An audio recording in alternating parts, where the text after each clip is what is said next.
Losing Old Ian, it was a very sad moment to say goodbye to not only the character but also to the actor Stephen.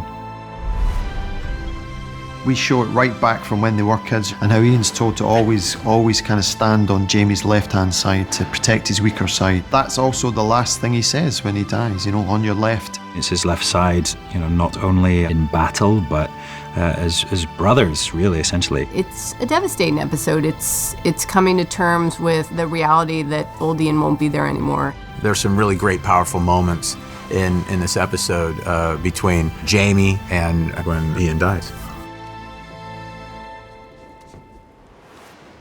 So when Lord John comes back, because his nephew Henry is very ill, there's no better person to see when someone's ill, as Lord John knows, than Claire.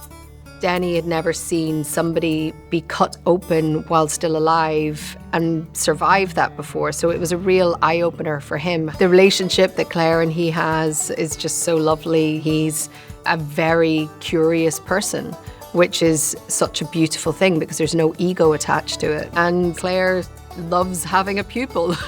She really enjoys being in charge. I think Claire is a sort of oracle for Denny. He's never met a person like her. From the very first moment he met her, there was a real sort of meeting of minds, and so I think for him it feels like he's hit the jackpot. I think there's a kind of sense of childlike wonder about him. He's like a kid in a sweet shop, actually. He's great.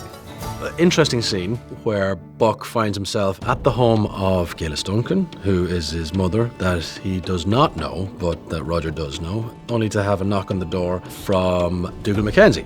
Geillis Duncan and Dougal Mackenzie, it's OG Outlander, isn't it?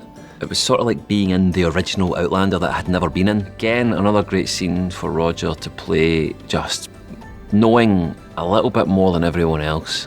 You can only liken it to watching TV with loved ones at home and an inappropriate scene comes on, you just want the TV to go off, but can you imagine being in the room as you're about to be formulated in the world? It all starts when he finds those dog tags from the most unlikely of people. It's his own great-great-great-great-great-great-grandfather that has them and that gives him those dog tags. Again, that can set you off in another world of possibilities. It's strange and wonderful all at the same time.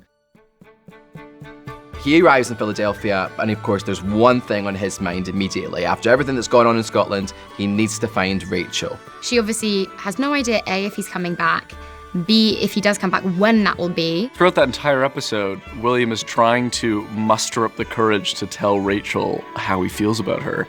And it's not Rachel he finds first. Well, he doesn't find anyone, it's Rollo that finds him. When Rollo bolts from her, initially she's panicked, and then she kind of has that realization of Ian, so then her brain is just like flooded with like pure excitement. So there's that beautiful reunion between man and his dog, and then the excitement, that anticipation of seeing Rachel again. It's a very dramatic reunion for Ian and Rachel. And then when he finally, I think, musters up the courage to walk back and to tell Rachel how he feels, this whole situation with Archbug is unfolding. Archbug, one of this season's baddies.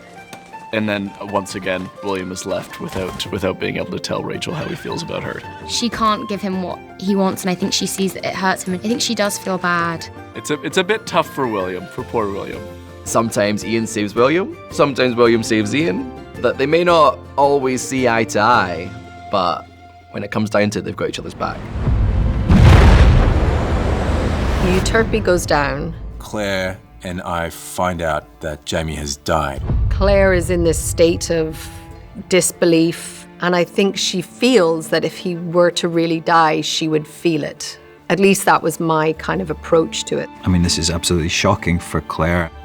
For me, this is all about Claire in hearing it and hearing the news. And we kind of recreated this moment in making it as devastating to her as possible. And the performance is what does it. That's why you believe it, is because the way Katrina plays it and how is she going to contend with this news. The way also David Barry plays it, the look on his face and trying to break it to someone that their soulmate's not coming back.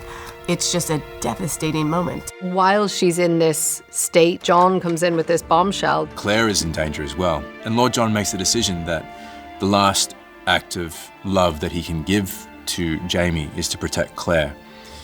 And I think that's a way of dealing with his grief in that moment.